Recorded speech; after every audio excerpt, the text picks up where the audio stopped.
What's up everyone? Thanks so much for tuning in. For today's video, I'll be giving you a snapshot at some exciting stuff I have in store for the Jimmy. I'll also be covering some updates towards the end of the video regarding all the other projects so you can get an idea of what to expect from those in the coming weeks. So, without further ado, let's go ahead and get started. First off, a huge thanks to those of you who have been supporting the series so far. It really means a lot. I know that working on a vehicle like this is not the most exciting thing in the world, especially with the current YouTube standards, but these are the kind of things that I really enjoy, and it's filming stuff like this that started my channel in the first place 10 years ago.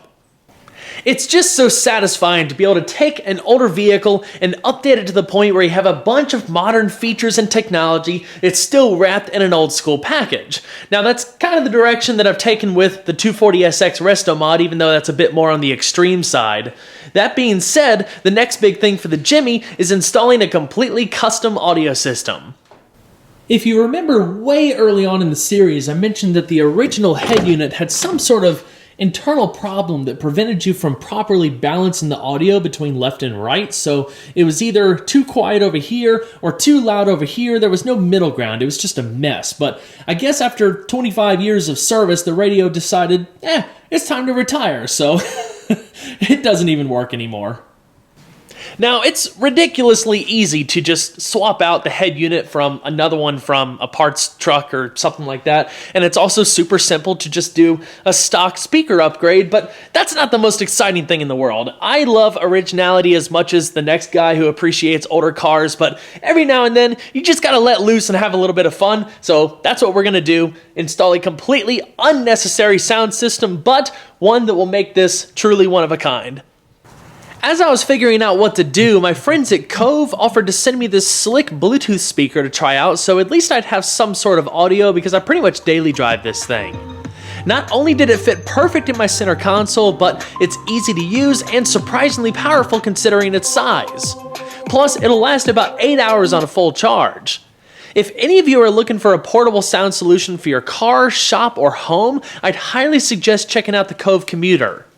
Not just that, but if you follow the link in the description box below, you can take advantage of an incredible 65% discount. It's a no-brainer. Give it a try. All you gotta do is enter the code SOBKYLO4.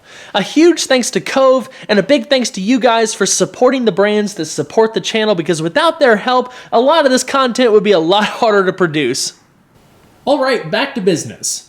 I'm thinking there'll be 3 videos surrounding the audio system install, but I'm still trying to figure out the content goals for each video.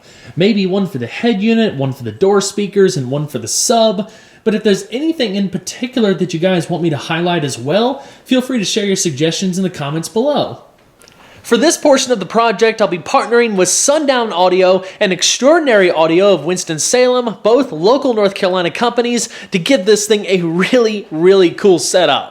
This will also be a tremendous opportunity, not just for me, but hopefully for you guys as well, to learn more about what goes into building a full system like this, from equipment to fabrication to wiring and more. I hope you guys are as excited about this as I am. It's going to be really cool seeing how it comes out. So let's go ahead and start unboxing some of this stuff. The Jimmy originally came with 4 speakers, so you have 2 4x6 speakers up in the dash. The front door panels don't have any speakers, and then in the back you have 2 6.5-inch speakers in the bottom panel here behind. So anything that we do is going to be an upgrade over what it originally came with, but what we have here is a setup that consists of 13 speakers. I know, it's stupid, but it's going to be really cool at the same time. We have 2 component systems that are going to go in the front, so 8 speakers alone with that.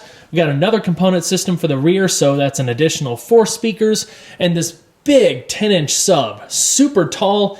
This is the amplifier for the sub. This is the amplifier for the component systems. We have a really nice double-din head unit that's going to go in, that's going to need custom fabbed, like trim bezel and stuff. I'll talk about that more in just a second. A bunch of wiring, and because this system is going to take so much power to operate, we actually had to get a rear-mounted battery. So I got some absorbed glass matte batteries from the local O'Reilly. This one's for the front, this one is going to be for the rear. I also had to order a custom alternator that puts out a little over 300 amps, so it's gonna be gnarly. But in the world of car audio, it's still not that gnarly. It's gonna be pretty gnarly for me. All right, let's go ahead and start with the head unit.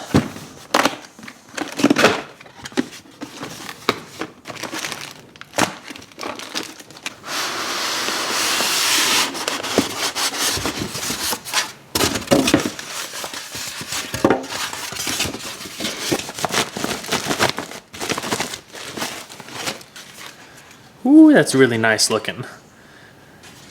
It's an all glass face. There's no buttons or anything like that. Nice and smooth. It's got like a little silver lip around it. This is gonna be really pretty. It's also got pretty much every feature you could ask for in a head unit nowadays. You know, Apple CarPlay, provisions for Sirius XM, Pandora, Bluetooth, just a whole bunch of stuff. I've read a lot of really good reviews on this, so looking forward to it. Now let's go ahead and crack open one of these component systems. All of these are the same, so we'll just do the one on top.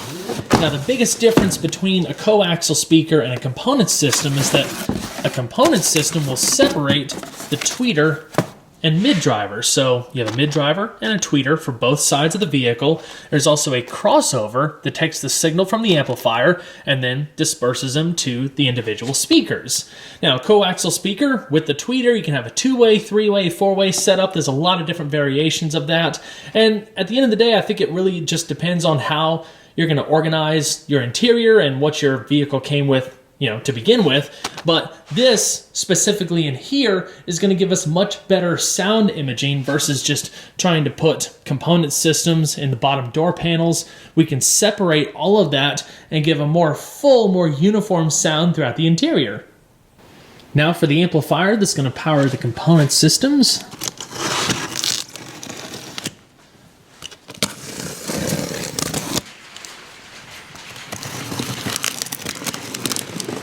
So this is a 4-channel 800 watt amplifier, so 200 watts per channel. I also really like how the boxes look exactly like the amplifiers. And that being said, you know, from the outside, the two amplifiers look the same. One's just obviously a lot bigger than the other one. But pretty cool. This one has a little bass remote in it. It's going to be really interesting to see where we end up putting all of this stuff.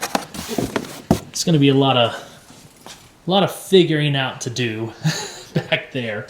But anyway, that's the 2000 watt amplifier for the sub. Very cool. I'm definitely going to need the tripod for this thing. It is heavy.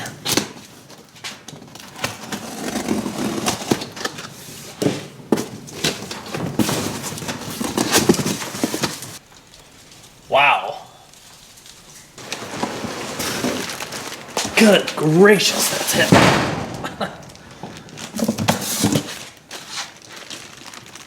My goodness, this thing is beefy. Look at the size of that magnet. This sub's supposed to be really, really powerful and high quality for its size and have just awesome low range performance. So I'm pretty excited to fire it up. We're for sure gonna have to put some sound damping material in this just to try to prevent this 25-year-old SUV from shaking itself to pieces, but we'll get her right for sure. I didn't want to go anything bigger than this. One, I'd rather have quality over pure power any day, but I also want to try to retain a little bit of cargo space so I'm not just getting rid of all of my practicality. Anyway, you see the wires. No sense taking all that stuff out and making a mess. Of course, the alternator, the batteries, and I'll cover this stuff more when we do the install, probably in the first video. But anyway, now we need to go to the interior and talk about the tentative plan of how to put all of this stuff in there. So first things first, how do we put that double DIN head unit into a spot that was designed for a 1.5 DIN head unit? Well, there's no kits to do this, so it's all got to be custom done. And Ben over at Extraordinary Audio is going to make a custom surround. We're going to delete the cigarette lighter. We're going to delete the ashtray. It's just not needed. I'm going to relocate the rear window button to the glove box. And the way I understand it, and I could be wrong in some of the fine details, he's going to use a portion of the original housing, like, you know, all of this stuff here, and move the opening to the center. So the new head unit will be front and center. There will be no buttons to either side. It's going to look really clean. To make room, it's going to have to come down just a little bit more, but I can see it in my head. It's going to look really sweet and definitely quite different from probably any other Jimmy out there, because, you know, really, unless you do something custom, your only option is a one-din head unit that's either just a radio or one of those ones that pop out and flip up, but that ends up blocking your air vents. So we're going to have a nice setup that looks really clean and has full functionality of everything else except for the lighter, which, again, we don't need that. As far as the component sets, like I said, there's going to be 2 in front. So we're going to have 2 6.5-inch mid drivers in the bottom of each front door panel. Now, obviously, we have a storage pocket right there. We're going to lose that, but it's not really a big deal anyway, because the inside cloth or felt material is all worn out, and there's plenty of other storage solutions all throughout the interior, so not a big deal with that. But there's going to have to be a custom surround made here where we can mount those mid drivers. Going to finish it off with carpet or some sort of nice looking material. It's going to be sweet. The tentative plan for the tweeters is going to be putting them where the 4x6 speakers were. So there's going to have to be a custom bracket made where you can put 2 tweeters in each side. Of course, the other component setup is going to go in the rear seat. 6.5-inch mid driver down below here, either cut out or in the factory location. Again, not 100% sure. The tweeter will go up there somewhere, but again, not sure. Still got to figure that out. Just in that general vicinity. But just in case anybody was wondering, because again, I appreciate original vehicles and, you know, I don't necessarily like messing up original panels and stuff, but if I ever decide to sell the Jimmy, everything that I'm doing here is going to be fully reversible because I have spare parts of everything. We have the parts Jimmy that has a perfect condition radio bezel. We have wonderful condition door panels, front and rear. So if I sell this, I can take the entire system back out of it, swap the panels from the parts Jimmy in, and it will be like nothing ever happened. As far as the cargo area, we do have a lot of space to work with, but we still want to keep in mind practicality. It still needs to be fairly usable. So the first thing we're going to have to do is take out the spare tire, which is not that big of a deal. A lot of people have been asking me to swap the tire carrier off of the parts Jimmy, but it's not as easy as it sounds, because if it was ordered with the tire carrier, there's like internal reinforcement brackets up top and down below, and you have like this outer skin of metal and there's an inner skin. So I think you would have to cut the metal out on the inside, weld some supports. It's pretty gnarly. I'm still investigating how to do it, and you know, anybody that I know that has the skills to be able to help me do that. So I want to do it. I just don't know when. Still got to figure it out. If anybody has done that and they have some tips that they want to send over, I will be very grateful. But anyway, the sub's probably going to go behind the seat right there, and we'll mount amps, crossovers, and all that kind of stuff off to the left, including the battery. But again, placement is to be determined. We will figure that out soon. All right, that's pretty much it as far as the audio system stuff. Now let's cover some of those updates related to the other projects, just so I can keep you guys informed of what to expect in the coming weeks. As a lot of you know, we finally pulled the engine out of the 240SX to start making way for that sweet RB25.